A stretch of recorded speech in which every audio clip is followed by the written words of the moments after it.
because she's got the yams and people are figuring it out.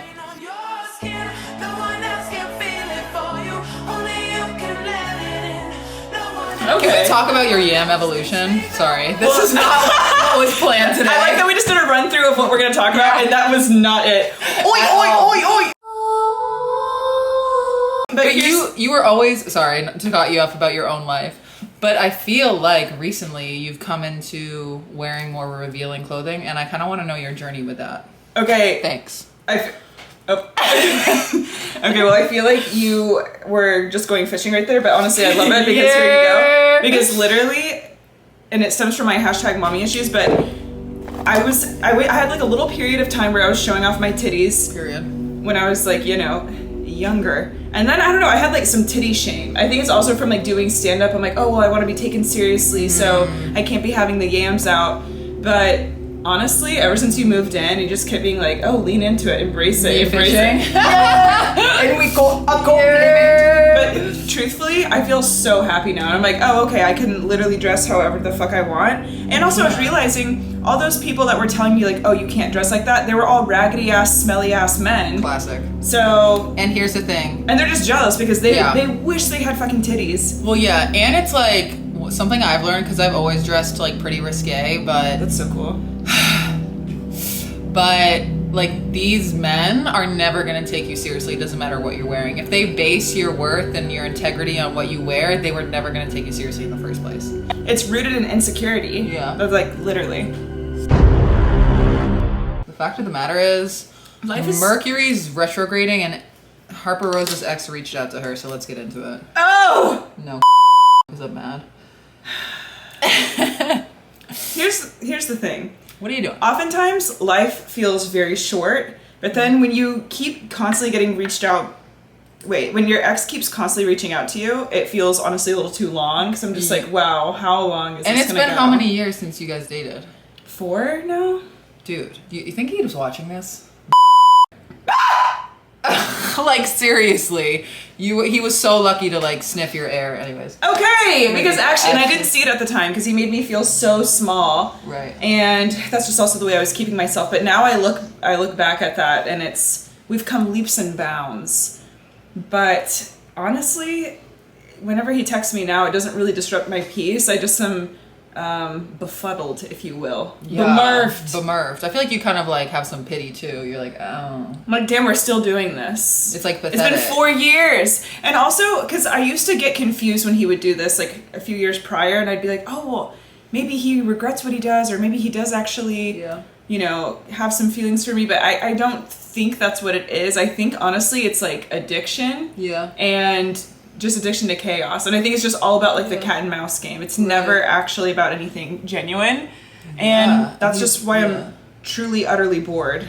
It's boring, and it's like he knows that like he doesn't have a hold on you anymore, so he's like, oh my god, I gotta do everything, pull out all the stops. And it's like, how about you pull up to a therapist? So here's something. Speaking of exes, you have to see your ex literally all the time. Yeah, I do. We just run in the same circle. And that's kind of crazy, but book me, even though I don't model anymore. Okay, it's giving mugshot, and it's literally hot. Yeah, but if you want to like freelance book me, that'd be cool. Okay, this is a stunning ass picture. Oh my god, thank you. Guy! Okay. I kind of love that. But okay, so you guys run in the same circle. You see him every week? Like about, but Jesus. Anyways. Has he talked to you since you laid that boundary out to kind of like leave you the fuck alone? No. Oh. So you know what? He's following boundaries, and I literally love that. Okay. But it only took him 48,000 years. And by 48, I mean 70. No, I'm screaming. Literally, do you remember the first time you met him?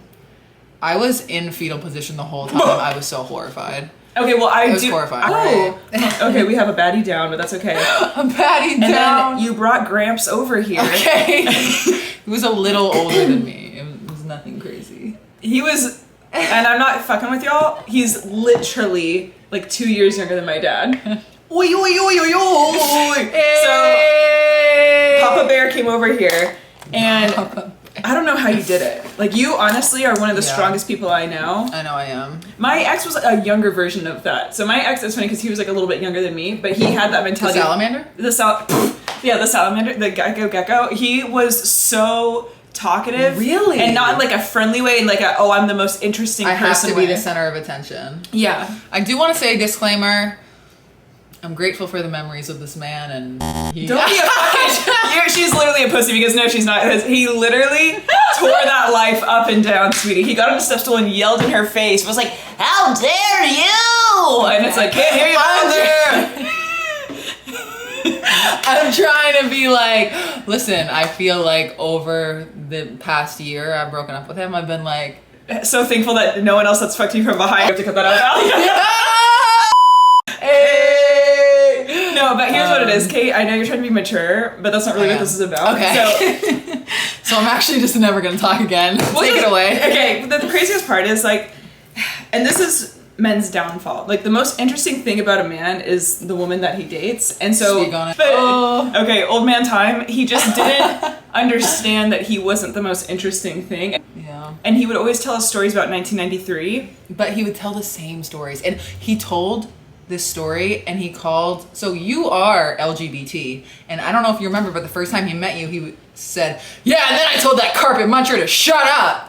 And I was like... Oh my god, he did call her a carpet muncher. And then he's like, yeah, I used to run with these butch coyotes. Ah! And I was like, I don't know what vocabulary you're dusting off on your fucking bigoted scrolls, but we're gonna actually need to update the vocab. Yo, and I was just like... It was horrifying. It was horrifying. Do you remember when he called me a dyke?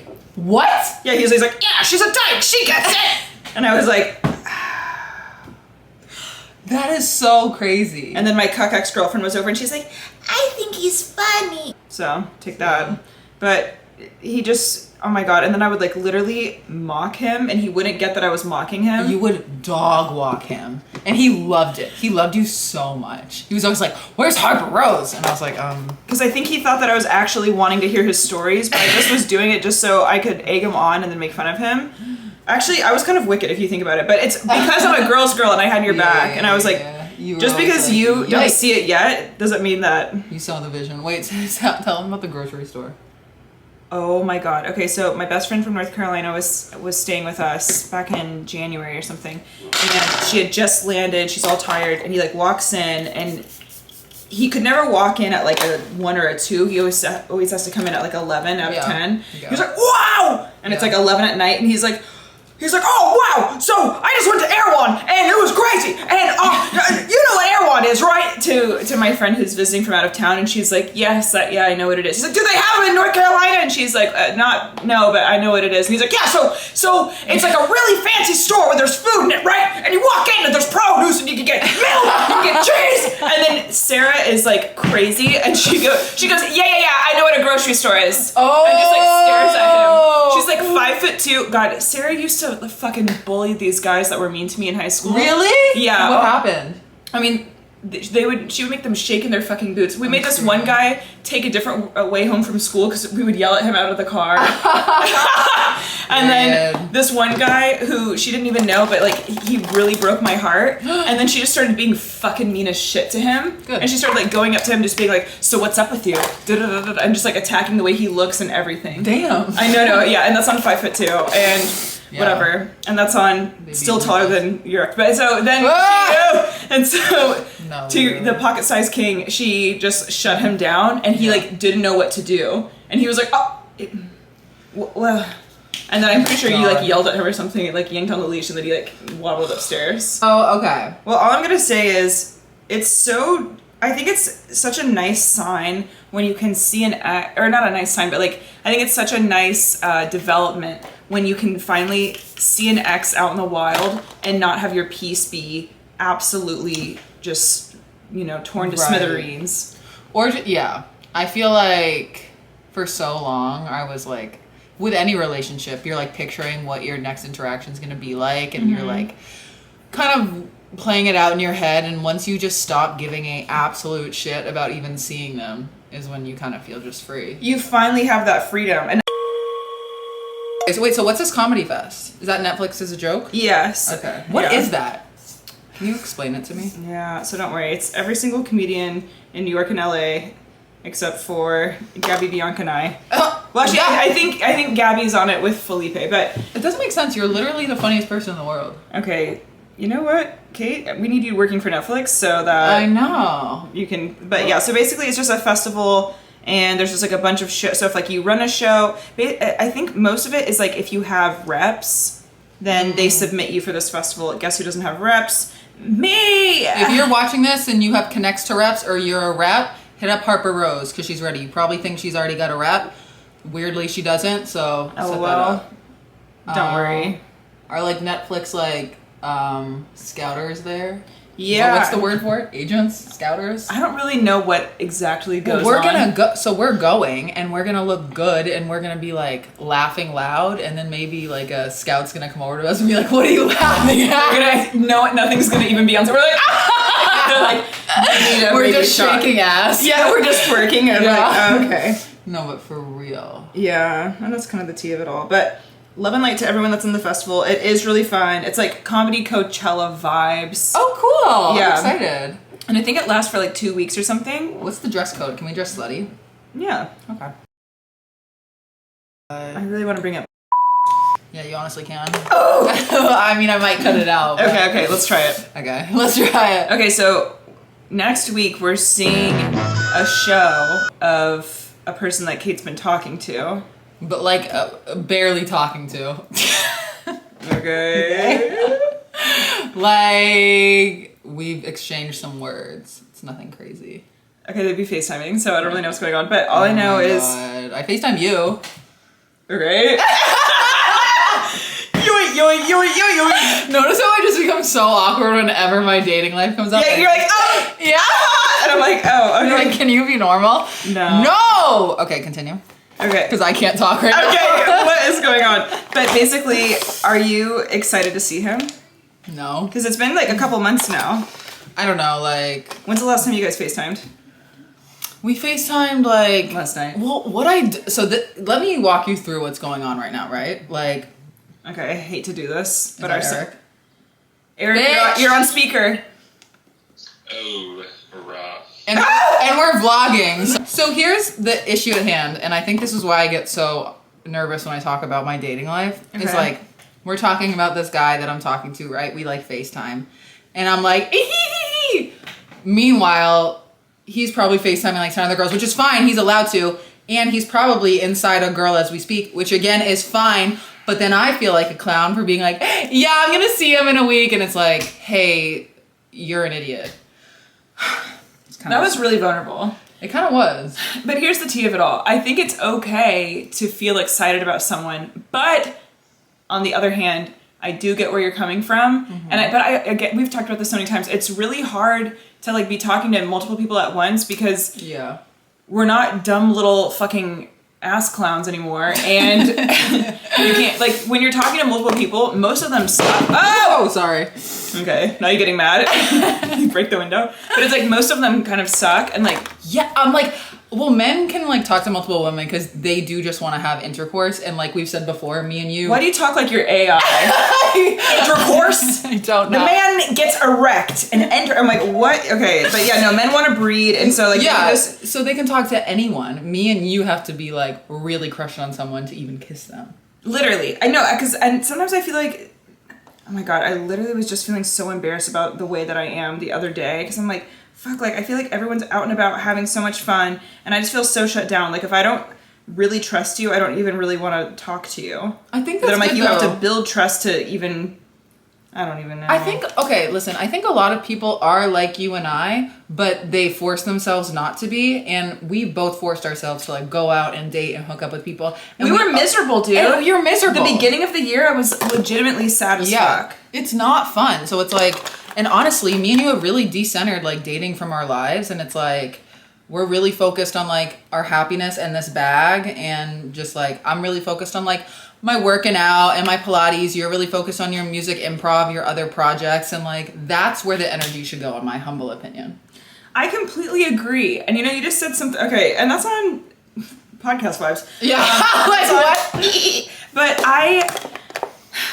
I've been noticing a difference with specifically my female friends that haven't decentered men/dating, because even my queer friends that have like dating women at the forefront of their... It's not just the straights. Of their energies. No, sweetie, it's everyone can be cursed and haunted if you actually want to get into it, but that's on equality, but it's a little interesting. Sometimes I'll feel like a fucking femcel, or a volcel if you want to get onto the Reddit lore. What's that? A voluntary celibate. But me. I'll never say that again. But but I find it kind of hard to connect with them because it'll be like a Friday night and they're like, God, where are we gonna go? Okay, well the single people are here and yeah. And I'm like, I'm not even thinking about that. No. And not like a stupid fucking like pick me way of like, I just love to stay in. Oh my because God. I legitimately do. I love to stay in and I love to go out. I don't really give a fuck. But my energy, honestly, for the last like year, has not been. And I peeped that. Yeah, I peeped that about you. I also feel like that breakup I went through, it, like with J-Dog, it kind of did something. Oh, they're both named J. God, love that. Okay, the Lady J. I feel like it did shift something, and like. Really?